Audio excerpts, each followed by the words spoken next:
бозиҳои даври дуюми ҷоми ассотсиатсияи футболи Осиёи марказӣ миёни мунтахабҳои то 17-сола баргузор шуданд. Дастаи мунтахаби футболи то 17-солаи Тоҷикистон, ки дар даври аввал озод буд, дар даври дуюм бо тими миллии футболи наврасони Афғонистон бозӣ кард. Дидори мазкур дар варзишгоҳи марказии шаҳри Ҳисор сурат гирифта, бо ҳисоби 3-1 ба суди наврасони Тоҷикистон ба анҷом расид. Ҳарчанд дар дақиқаи дуюми рақобат аллакай наврасони Афғонистон ба пеш баромаданд, аммо дар идома футболбозони тоҷик ба задани 3 гол мушарраф шуданд.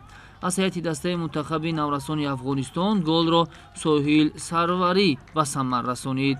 дар дақиқаи 34-уми рақобат Муҳаммад Назриев голи ҷавобиро зада ҳисобро 1-1 сохт. қабл аз анҷоми нимаи аввали вохӯрӣ Парвиз Бобоназаров аз як имконияти мусоиди голзанӣ самаранок истифода бурда, ҳамин тавр наврасони тоҷик ба пеш баромаданд.